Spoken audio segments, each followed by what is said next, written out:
할렐루야, 반갑습니다. 사순절 매일 예배에 나오신 모든 성도님들을 환영하고 축복합니다.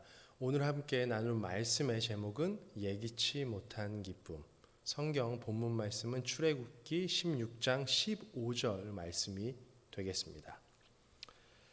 이스라엘 자손이 보고 그것이 무엇인지 알지 못하여 서로 이르되 이것이 무엇이냐 하니 모세가 그들에게 이르되 이는 여호와께서 너희에게 주어 먹게 하신 양식이라. 아멘. 순전한 기독교 하면 떠오르는 한 사람이 있습니다. 20세기 복음주의자이면서 변증가인 그리고 문학가인 C.S. 루이스입니다. 그의 나이 57세가 되던 해에 생을 마치기 6년 전 자서전과 같은 책 한 권을 내놓습니다. 이 책의 제목은 오늘 설교 제목과 동일한 예기치 못한 기쁨입니다. 원제는 Surprised by Joy입니다.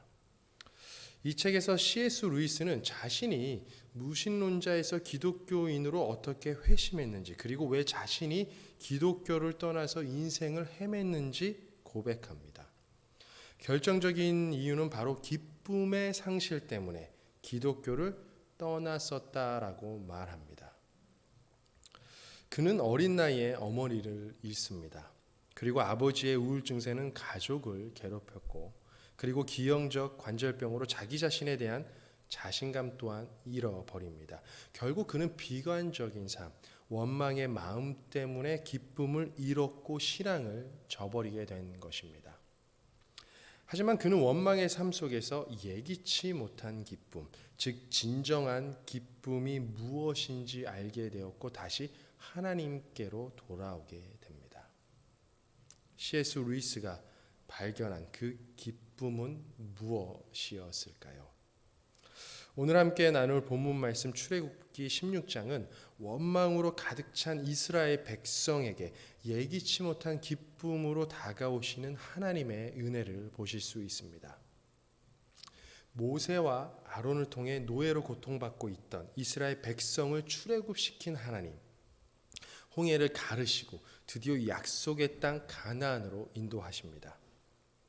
하지만 이 여정이 순탄치 않습니다. 문제가 계속 발생합니다. 이 문제의 원인은 약속의 땅으로 인도하신 하나님을 믿지 못하고 불평과 원망만 하는 이스라엘 백성이었습니다. 읽지는 않았지만 본문 말씀 16장 3절 같이 보시겠습니다. 새 번역입니다. 이스라엘 자손이 그들에게 항의하였다. 차라리 우리가 이집트 땅 거기 고기 가마 곁에 앉아 배불리 음식을 먹던 그때에 누가 우리를 주님의 손에 넘겨주어서 죽게 했더라면 더 좋았을 뻔하였습니다. 그런데 당신들은 지금 우리를 이 광야로 끌고 나와서 이 모든 회중을 다 굶어 죽게 하고 있습니다.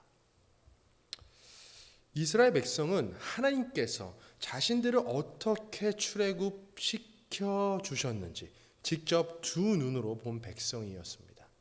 10가지의 재앙과 홍해의 기적을 통해 전능하신 창조주 하나님을 경험한 백성이었습니다. 그리고 엘림에서 이 신광야로 오기 전에 마라에서 쓴물이 단물로 바뀐 기적 또한 경험하였습니다.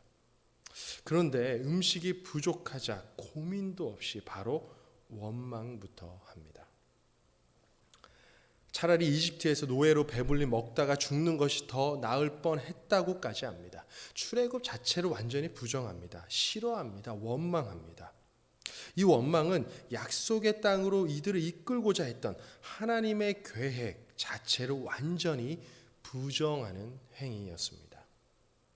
노예 생활이 힘들다고 탄식하며 부르짖었던 과거를 완전히 잊어버렸습니다. 홍해를 건너 하나님을 찬양하며 다 같이 함께 부른 기쁨의 노래를 잊어버린 것입니다. 하나님을 향한 이스라엘 백성의 불평과 원망은 이제 습관이 되어버린 것 같습니다. 습관이 되어버린 원망은 결국 하나님의 은혜로 기뻐했던 지난날의 행복을 무의미하게 만들어 버립니다. 자, 이렇게 들쑥날쑥한 신앙을 가지고 있던 이 백성을 인도하고 계신 분이 누구십니까? 바로 창조주 하나님 되십니다. 이스라엘 백성의 원망을 들으신 하나님께서 모세에게 이렇게 말씀하십니다. 12절입니다. 나는 이스라엘 자손이 원망하는 소리를 들었다. 너는 그들에게 너희가 저녁이 되면 고기를 먹고 아침에는 빵을 배불리 먹을 것이다. 그렇게 될 때에 너희는 나 주가 너희의 하나님임을 알게 될 것이다 하고 말하여라. 이스라엘을 책임지겠다고 약속하신 하나님은 이 백성의 원망을 외면하지 않으십니다. 다시 굶지 않게 아침에는 빵을, 저녁에는 고기를 먹게 해 주십니다. 그런데 이 양식이 이스라엘 백성에게 익숙했던 것이 아니었습니다. 오늘 본문 말씀이죠. 15절 다시 한번 새 번역으로 보시겠습니다. 이스라엘 자손이 그것을 보고 그것이 무엇인지 몰라서 서로 이게 무엇이냐 하고 물었다. 모세가 그들에게 말하였다. 이것은 주님께서 당신들에게 먹으라고 주신 양식입니다. 저희가 잘 알고 있는 만나는 서리 같고 가는 쌀아기 같은 것 혹은 꿀 섞은 과자 같고 모양이 진주 같은 것이라고 알고 있습니다. 사실 만나의 실체에 대해서는 아무도 모릅니다. 그렇기 때문에 이스라엘 백성이 이 양식을 보자마자 했던 반응, 이것이 무엇이냐라고 했던 것이죠. 만나는 히브리어로 만인데 직역하면 무엇이냐라고 외쳤던 데서 비롯된 이름이 바로 만나인 것입니다. 이스라엘 백성은 이 만나를 언제까지 먹었을까요? 여러분 알고 계시나요? 31절입니다. 이스라엘 자손은 정착지에 이를 때까지 40년 동안 만나를 먹었다. 가나안 땅 접경에 이를 때까지 만나를 먹었다. 자, 언제까지 먹었다고요? 40년 동안 먹었다라고 되어 있습니다. 이 말은 40년 동안 하나님께서 이스라엘 백성을 굶기지 않았다라는 것입니다.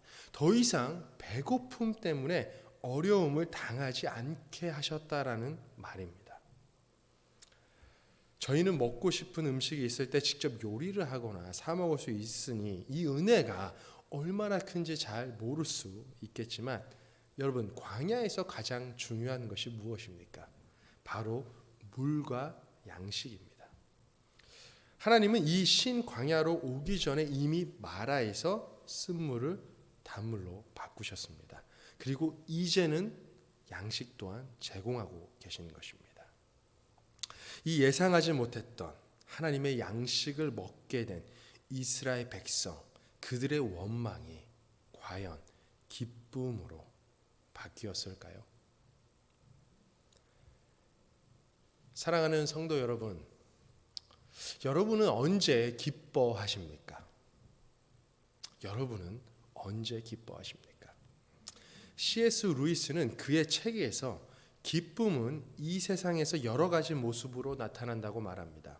예를 들면 어느 날 갑자기 파도처럼 이 덮쳐오는 감정으로도 나타나고 어떠한 지적인 깨달음을 얻었을 때, 그리고 저희가 기적이라고 부르는 많은 사건들로 나타난다라고 말합니다. 네, 맞습니다. 여러분도 동의하시죠? 그런데 C.S. 루이스는 여기서 아주 중요한 통찰력을 제공합니다.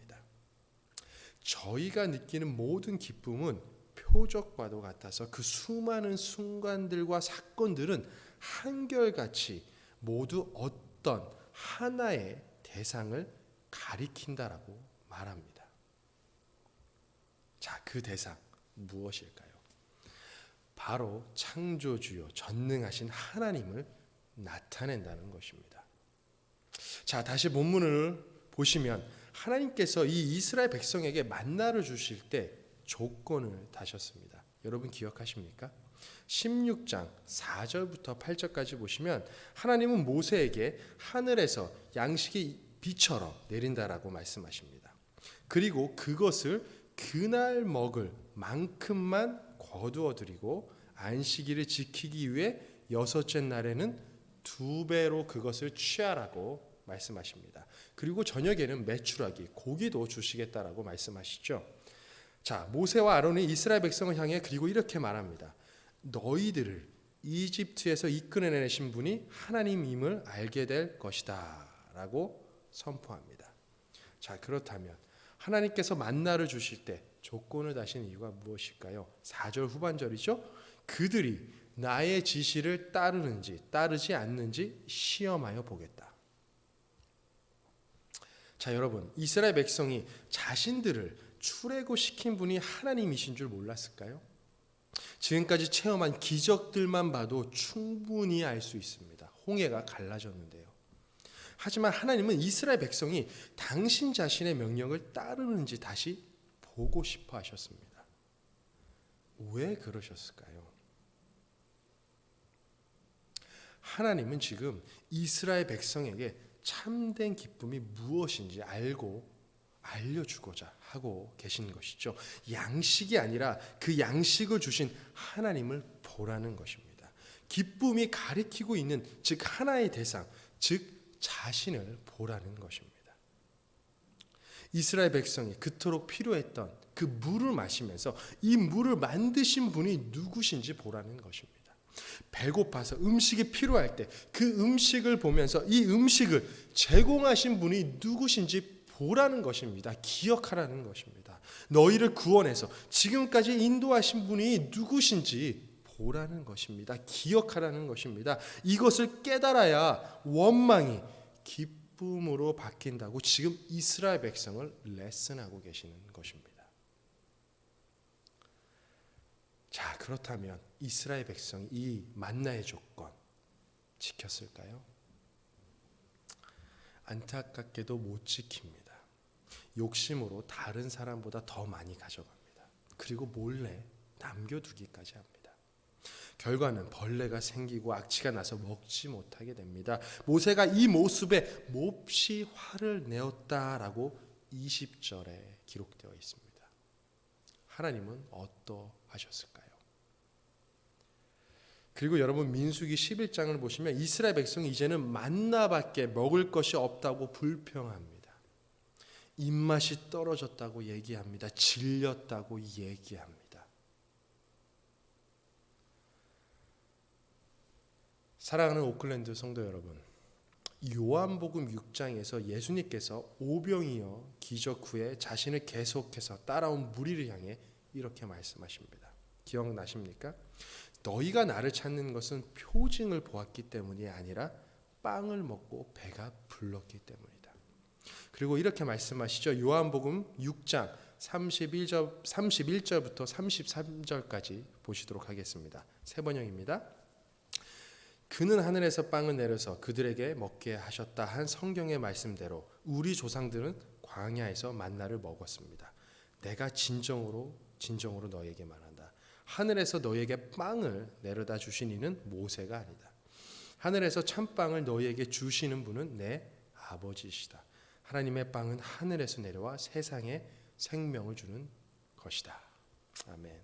자, 이어서 35절 말씀 보실까요? 중요합니다. 내가 생명의 빵이다. 내게로 오는 사람은 결코 줄이지 않을 것이요 나를 믿는 사람은 다시는 목마르지 않을 것이다. 아멘. 하나님이 주신 표징이 아니라 양식을 먹고 배가 불렀기 때문에 여러분은 하나님을 믿고 계십니까? 하나님을 따르고 계십니까? 내가 원하는 것을 구하고 받았기 때문에만 기뻐하십니까? 만약 그러시다면 죄송하지만 그 기쁨은 오래가지 못합니다. 결국 그 기쁨이 원망으로 바뀔 가능성이 아주 많습니다. 상황에 따라서요, 감정에 따라서요. 왜냐하면 저희는 연약한 죄인이요, 끝도 없이 욕심 가득한 이 이스라엘 백성과 별반 다르지 않기 때문입니다. C.S. 루이스는 그의 대표적인 순전한 기독교에서 이렇게 고백합니다. 기쁨과 능력과 평화와 영원한 생명을 얻으려면 그것을 가진 존재에게 가까이 가야 하며 나아가 그 속으로 들어가야 한다. 이것들은 하나님께서 아무에게나 나눠주시는 상품 같은 게 아니다. 실제의 중심에서 솟구쳐 올라오는 능력과 아름다움의 거대한 분수이다. 그 분수에 가까이 다가가는 사람은 물보라해질 것이고 다가가지 않는 사람은 여전히 메마른 상태에 머물 것이다. 하나님과 연합한 사람이 어떻게 영원히 살지 않을 수 있겠는가? 하나님과 분리된 사람이 어떻게 시들어 죽지 않을 수 있겠는가? 네, 그렇습니다. 저희의 기쁨의 근원은 하나님 자체입니다. 저희가 예수님께 붙어 있을 때 저희의 삶은 기쁨의 열매로 가득 찰 것입니다.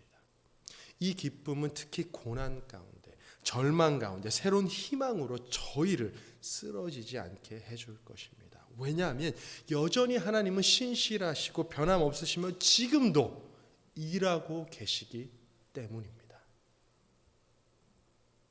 놀라운, 예기치 못한 저희 인생의 기쁨은 바로 양식이 아니라 이 양식을 제공한 예수 그리스도 자체입니다. 사랑하는 여러분, 이스라엘 백성들처럼 떡만 바라보지 마시고 영원한 생명의 떡이신, 영원한 생명수 되신 그 예수 그리스도를 바라보며 원망의 삶이 기쁨의 삶으로, 절망의 삶이 희망의 삶으로 변화되시는 인생 되시길 축복합니다. C.S. 루이스가 다시 찾았던 그 예상하지 못했던 기쁨은 모든 기쁨의 근원 되시는 나를 위해, 저희를 위해, 우리를 위해 십자가 지신 그 예수 그리스도이십니다. 그분만이 세상에 줄 수 없는 참된 기쁨과 평안을 주시는 분이십니다. 이러한 예수 그리스도만 바라보시는 삶 되시길 기도합니다. 다 같이 기도하시겠습니다. 사랑의 주님, 사순절을 보내고 있습니다. 매일매일마다 주의 말씀을 묵상하고 있습니다. 십자가를 바라보고 있습니다. 하나님, 십자가 앞에서 겸손해지길 소망합니다. 십자가 앞에서 다시 한번 무릎 꿇길 소망합니다. 십자가 앞에서 내가 죄인임을 다시 한번 깨닫기 원합니다. 하나님, 얼마나 욕심이 많은지요, 얼마나 악한지요. 그 예수 그리스도의 그 십자가만이 저희를 다시 살려주실 수 있음을 고백합니다. 새롭게 하실 수 있음을 믿습니다. 하나님, 우리가 받은 것 때문에, 이룬 것 때문에만 기뻐하고 있지는 않은지요. 어떠한 상황 가운데서도 여전히 함께 하시는 그 성령 하나님만 바라보며 기뻐하길 소망합니다. 상황 가운데, 감정 가운데 이 기쁨이 흔들리지 않기를 원합니다. 생명의 근원 되시는 그 예수 그리스도 그 은혜를 인하여 기뻐하길 소망합니다. 모든 상황 가운데에서 역사하시고 일하시고 계신 그 하나님만 바라볼 수 있도록 인도하여 주시옵소서. 말씀을 다시 붙잡고 나아갈 수 있도록 인도하여 주시옵소서. 기도할 수 있도록, 무릎 꿇을 수 있도록 인도하여 주시옵소서. 그래서 매일의 삶이 기쁨과 감사로 충만할 수 있도록 인도하여 주시고 복을 내려 주시옵소서. 이제는 가장 낮은 자의 모습으로 이 땅에 오셔서 우리의 죄를 위해 십자가 지신 그 예수 그리스도의 은혜와 우리의 기쁨의 근원 되시는 하나님의 놀라운 사랑과 성령님의 감동, 감화하심이 오늘도 주의 자녀로 십자가 바라보며 거룩한 삶을 살아가고자 하는 모든 당신의 종들 머리 위에 이제로부터 영원토록 함께 하옵시기를 간절히 축원하옵나이다. 아멘.